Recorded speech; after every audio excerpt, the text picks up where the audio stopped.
They canceled me for talking about Harvey Weinstein before the thing came out, but he offered to suck my in front of all my people at my agents. What's going down with the industry, dog? The industry is full of a bunch of sucking, riding, bending over the desk, nigga, straight up. I realized that, you know what?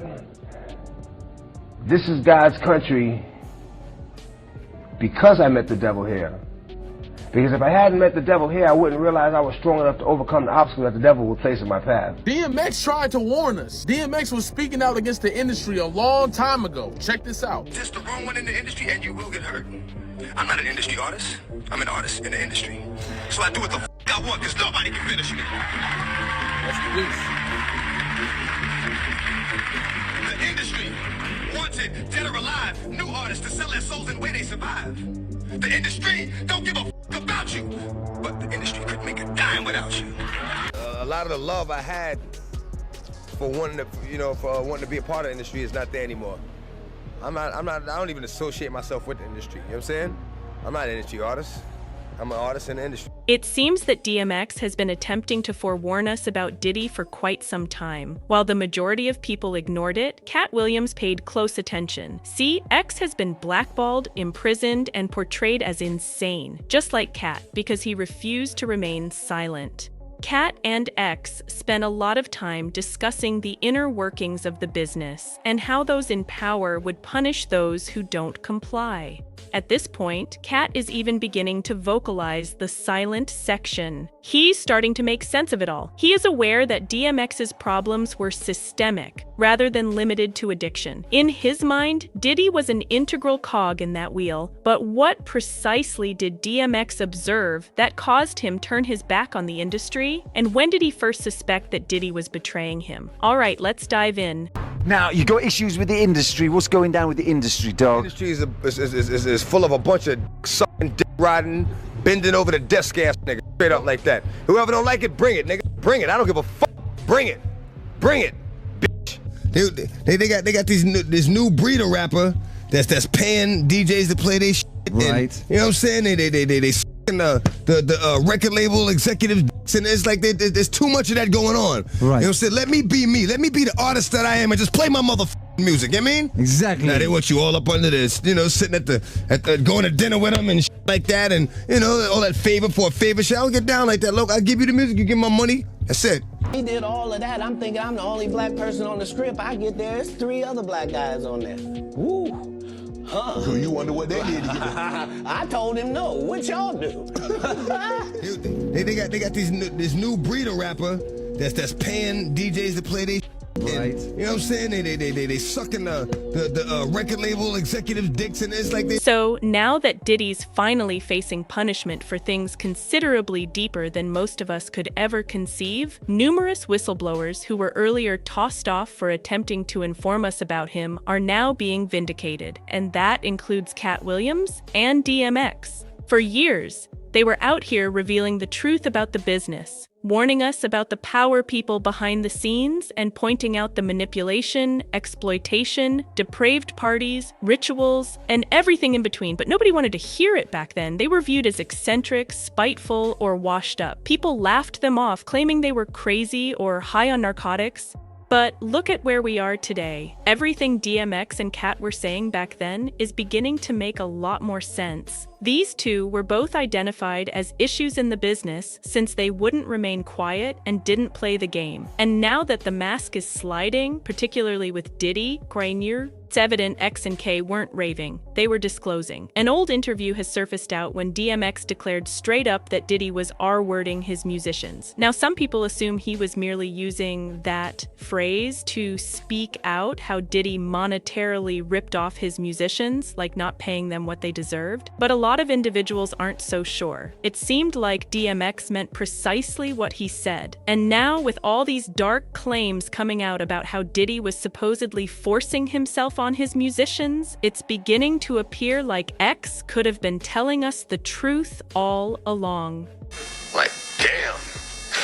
I'm glad I didn't, And this isn't the only thing that DMX talked about. He also talked about how there were people in the industry that basically wanted to take you out to dinner and stuff to get a hold of your music. And you cannot tell me that DMX was not talking about Diddy, because the first thing that I thought of is when 50 Cent said that Diddy asked to take him shopping. A lot of corny man. A lot of corny rappers, man. I'm just like, yo, man.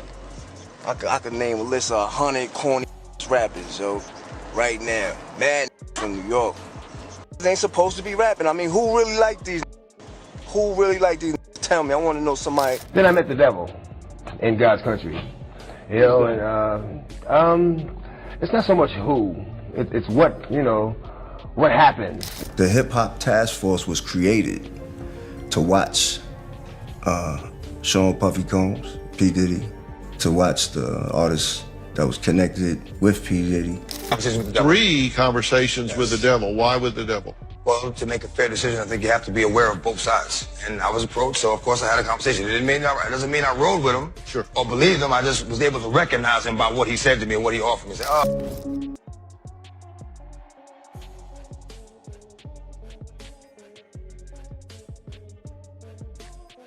And then, in another interview, DMX revealed that Diddy initially passed on signing him to Bad Boy because he didn't believe X was marketable. But the second Diddy realized the sort of contract Def Jam was paying him, he abruptly flipped around and began begging DMX to remain. According to Vibe magazine, DMX stated Puff was like, "I'll lace your pockets, I'll double what they gave you and tie your pockets." But DMX had a terrible feeling about Diddy, and apparently it's because he had previously heard some stories about what was truly going on behind closed doors at Terrible Boy Records. Now yeah, maybe when DMX uttered the R word, he was merely talking about Diddy stealing from Biggie and other musicians. But with all the frightening material coming out recently, who knows? Maybe he meant precisely what he said, and it doesn't end there. DMX further intimated that certain rappers in Diddy's group were really doing whatever it needed to be signed, even if that meant bending down for a contract. And one name that came up was Ja Rule. DMX and Ja had severe rivalry back in the day, and at one point, X said he knew Ja was fooling with his male stylist. Certain subjects you gonna touch on this, or just like you just going at him? About him being a homo, you know he be too, right? No. Figured I was styling his clothes. I got the inside information, man. Figured I was styling his clothes for one of them shows. Got him ecstasy on one night and him. No, dog. Yeah, Ja Rule niggas, I'm telling you, dog. Oh my mama. Told me that himself. He said, yeah, I was with Ja, you know what I'm saying? And you know, he was all ecstasy up, so he What? Whoa. What? It was crazy. Yeah, man. That shit, they walk around with a bag of them pills, man. Talk about me, you can't be serious. That X is everything. Get it? X is everything. Hi, me. Yo, this is a big statement you making here, man. You throw it. Yeah, man, Ja Rule's nigga, straight up. He's this is out there that wants to give your man Ja Rule some X, and he'll you. Around the same time, DMX also began calling out other rappers who were going along with the industry's twisted games and performing dirty things for label executives merely to have their songs heard on the radio. Now, you got issues with the industry. What's going down with the industry, dog? The industry is full of a bunch of sucking, riding, bending over the desk, nigga, straight up like that. Whoever don't like it, bring it. Bring it. I don't give a bring it. Bring it. They got this new breed of rapper that's paying DJs to play their shit. Right. And, you know what I'm saying? They sucking the record label executive. It's like there's too much of that going on. Right. You know what I'm saying? Let me be me. Let me be the artist that I am and just play. You know what I mean? Exactly. Now they want you all up under this, you know, sitting at the going to dinner with them and like that, and you know, all that favor for a favor shit. I don't get down like that. Look, I'll give you the music, you give my money. And then we also can't forget about X's legendary single, The Industry, where he truly explained down how the music industry really works. The industry, man, it's not the same. Doesn't have to do with talent, it's about playing the game. The industry, real is dying to get in. The industry, just to find they don't fit in. The industry ain't what it used to be. The industry's trying to control the way you MC. They want you to dress like this and talk like that. but I'm gonna dress like this and talk with the bat. The industry got your word meaning nothing. The industry, what you heard, cause he's bluffing. The industry, money, hate, but I dare you to try to take a thing off my plate if you ain't got a strong mind. The industry will break you down, it's a matter of time. The industry, vultures with nothing to feast on. See me, I'm getting my beast on. The industry, stay in the dirt, play in the dirt, test the wrong one in the industry and you will get hurt. I'm not an industry artist, I'm an artist in the industry. Industry, wanted, dead or alive, new artists to sell their souls in the way they survive. The industry don't give a f about you, but the industry couldn't make a dime without you. Fast forward to 2025, and X's remarks are more important than ever. It's crazy how a lot of what DMX was saying 20 years ago is really coming true today. He was one of the first to point out how some musicians could be selling out or compromising themselves only to obtain fame and money. We're witnessing that unfold in real time. But much like Katt Williams, DMX was hammered by the media incessantly. They made him out to be unstable, addicted, aggressive, and benign, and there was a troubled rapper article about him every few months. Even after X tragically perished in April 2021, the New York Times still humiliated him in death with the headline, DMX, top-selling but troubled rapper, dies at 50. And yeah, DMX has had his share of run-ins with the authorities, stuff like narcotics and weapons possession, reckless driving, and probation violations. But here's the thing, even with all that, DMX was never accused of anything like fooling with underage girls or sexual assault. There are 0 public charges of DMX being engaged in any form of predatory activity, and that's something that differentiates him from many, if not most, rappers in the business. Meanwhile, folks like Diddy and some of the other moguls surrounding him are reported to have done considerably worse things behind closed doors. Yet they continued winning prizes, developing empires, and being recognized as beacons of black brilliance. DMX was publicly ripped apart for his troubles, but Diddy kept shielded by the same system he helped construct. And this isn't just unjust, it's a technique. They silence the ones who speak up and protect the ones who conceal the filthy secrets. DMX refused to be controlled, and much like Katt Williams, he paid a high price for it. Katt also had several run-ins with the authorities throughout the years, and even when he grew famous, he continued being jailed for weird stuff. One of the initial incidences occurred back in 2009 at a Walmart parking lot in Georgia. The police came there, removed several of his firearms, but never really charged him with anything. Later, Katt stated the entire affair was basically a straight-up witch hunt against him. He stated he was simply doing his own thing when suddenly a gang of armed guys encircled him out of nowhere. Katt told Vibe, "One of them has a holster and a pocket full of bullets and a pistol, so I tell them, let's walk outside. Once they get me outside and there's 6 of them and 1 of me, then all of a sudden they bring in the sheriff to tell the sheriff I had firearms and I'm the issue. This is a witch hunt. It's getting to the point where I feel like I'm being persecuted because this don't make no sense." But it was only the beginning. Shortly after the Georgia event, Katt began being arrested over and over again. The worst incident took place in December 2012, when detectives accused Katt of putting his kids in risk after they discovered firearms and drugs in his residence. But the allegations were ultimately dismissed, and Katt alleged it was all simply a setup, another ploy to try to take him down. Did want to ask, the cops, allegedly found some. Yeah, they always find. I never leave without my girlfriend. I'm on the middle of an interview, sir. Sorry about it. They found drugs now. That's what it was reported. Sir, you can look at my paperwork. There was no. Weed is not a. Yeah. I mean, do you think that's safe for kids to be around guns and stuff like that? I mean, I'm just curious. How do you keep this kid safe without? They were in a lockbox that the police broke. Oh, okay, yeah. I'm saying, if the police come in and raid my place and break into my gun boxes, you're gonna find guns. But these aren't. Well, I'm not in a gang. What difference does it make? Now, you were actually stopped for this and let go because you have a license for it. No, right? This is their 9th time coming to my house. The problem was this time they came to my office and took my kids from an office, not from my house, from an office. So now when I can't have my kids at my office. That's an issue. I must be the definitely. most terrible black dude. Because here's the whole thing. You gonna charge me with child endangerment? After I adopted 7 children and had them for 14 years in this state? Really? You coming after my kids now? Because it was already a witch hunt. Now you want my babies? Yikes. Finish up, man. Do you have any resolutions or something you might do different next year? Yeah, I'm gonna be white next time. Straight up. In my next life, I'm Caucasian, and I ain't taking no for an answer. Now, let me explain something to you. I know it's people doing poorly in this country. Yeah. And they shot Trayvon Martin dead for looking kind of like I look. Yeah. Martin Luther King and Malcolm X ended up dead for telling the truth. So as a comedian, I don't think it won't happen to me.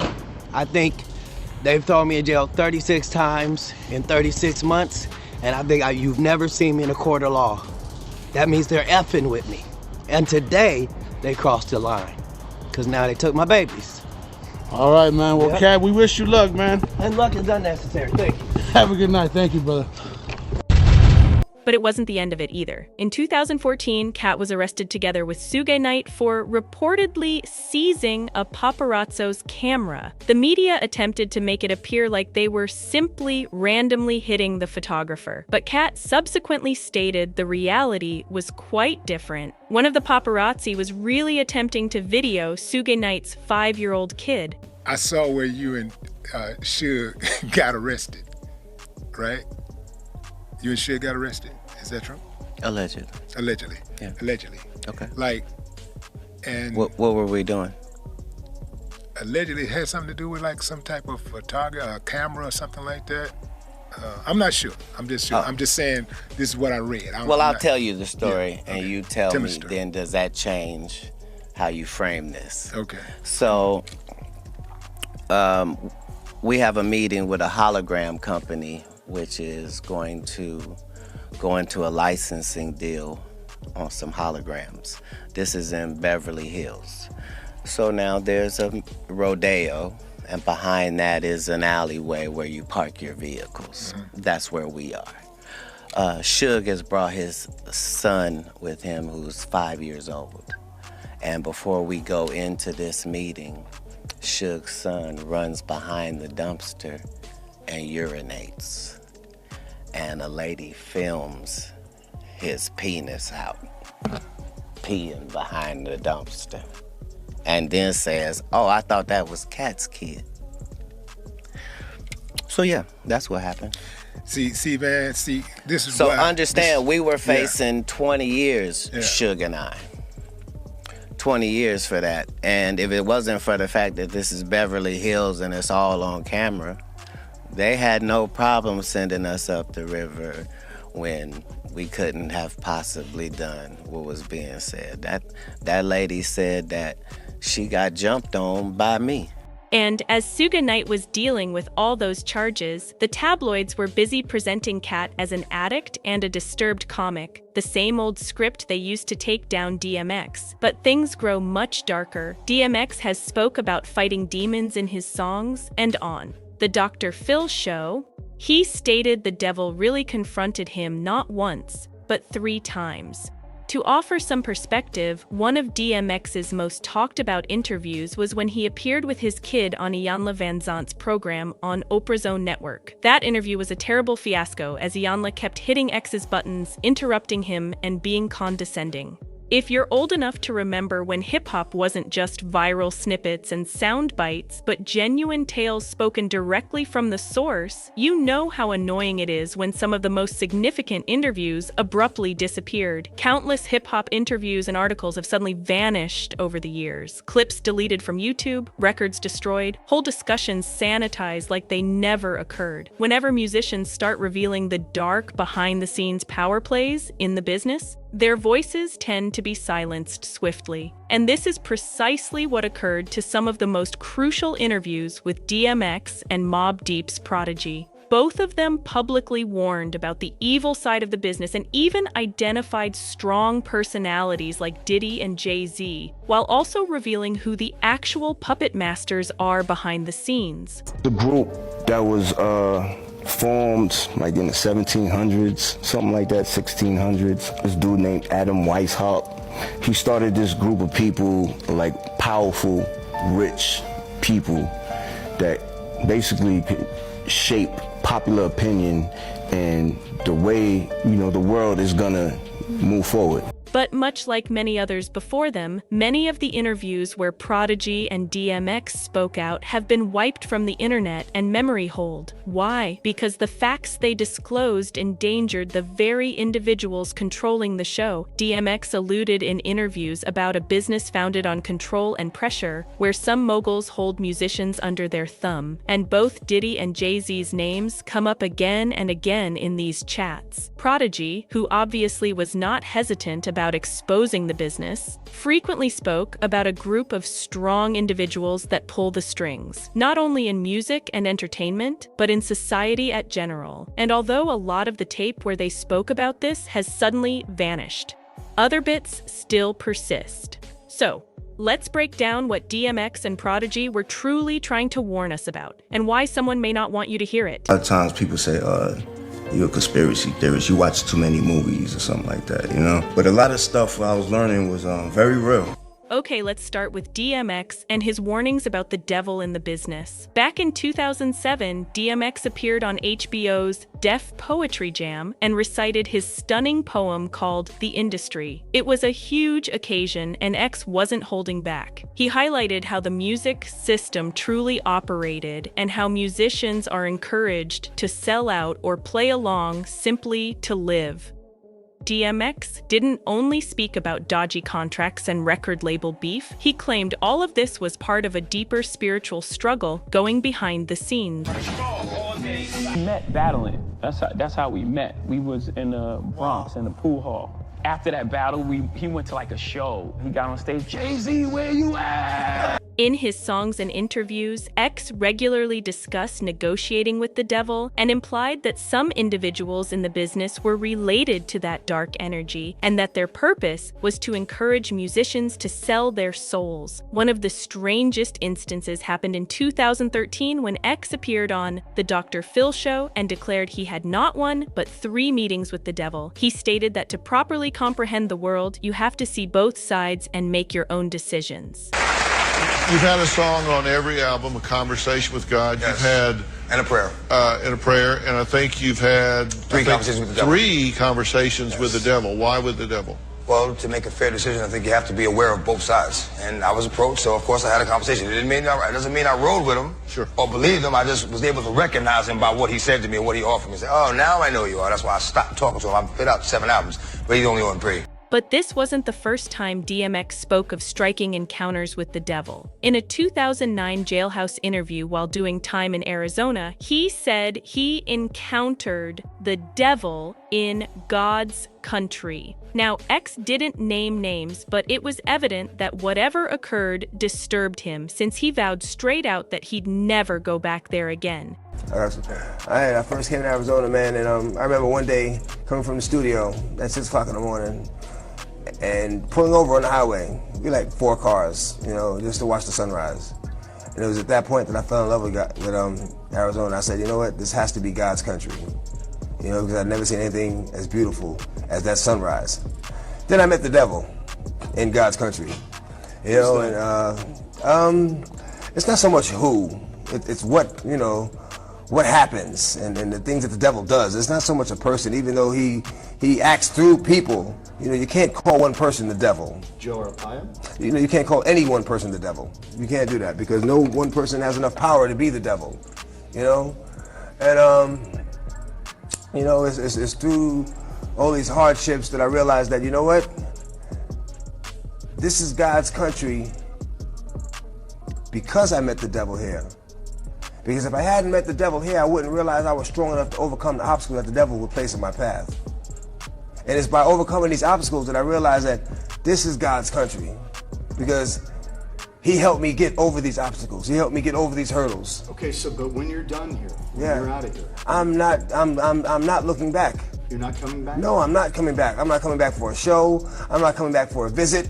I'm not even driving through the states. If I'm in a plane and they gotta fly over it, I'm gonna go around. So what did DMX actually mean when he stated he encountered the devil in Arizona? Was he merely speaking in metaphors, or was he hinting to something real? Maybe he had a run-in with someone who offered him a deal, the sort of arrangement that comes with strings attached. And he had to decide whether to sell out or maintain his ground. Let's not forget who DMX called out by name throughout the years: Jay-Z, Diddy, and even label execs like Lear Cohen, all big power figures in the business who at that time were essentially untouchable. There's an old interview where DMX straight out accused Diddy of R-wording his musicians, and he hinted at some very terrible things going behind the scenes at Bad Boy Records. Now, some fans feel DMX was using the word symbolically to bring out Diddy for financially exploiting people, while others think he meant it literally, especially in light of all the charges that have come out about Diddy over the previous couple of years. Like, damn. I'm glad, And this isn't the only thing that DMX talked about. He also talked about how there were people in the industry that basically wanted to take you out to dinner and stuff to get a hold of your music. And you cannot tell me that DMX was not talking about Diddy, because the first thing that I thought of is when 50 Cent said that Diddy asked to take him shopping. Now, when it comes to Jay-Z, after he became president of Def Jam in 2004, DMX stated that Jay began obstructing the release of his 6th album, Year of the Dog. Again, asterisk. And according to X, it was all because Jay decided not to retire after all and wanted to get rid of the competition. Like I said, I have a crazy track record. Finish the album, shoot the video. What happened? Shit didn't. We don't know. What you mean you don't know? How do you listen to a whole album, pick a single, shoot a video, then don't know? But X's hate against Jay went deeper. A huge part of it was about who Jay was related to behind the scenes, namely individuals like Lear Cohen, the same person who publicly acknowledged to encouraging substance use culture via the musicians he signed, even though he knows it's feeding the opioid epidemic. Real bad problem, DMX. I'm so sad. DMX, there's two people inside of him, and the Earl is one of the nicest people. I put him up in Lake George. Earl loved being silent with a fishing pole. I shit you not. He just would stay on that dock hours and hours and hours and hours.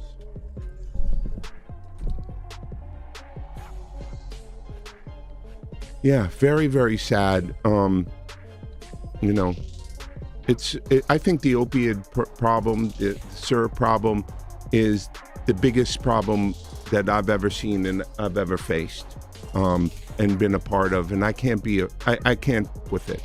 The crack thing was devastating, but at least the rappers were bringing a spotlight to you becoming a fiend. Okay, and I thought that spotlight, head crack, helped, even though it was harsh and really really rough, particularly on women. But I think it helped change the course of the crack epidemic. I don't know what's this opioid thing, man. Well, being a crackhead wasn't cool back then. Being What? a crackhead wasn't cool.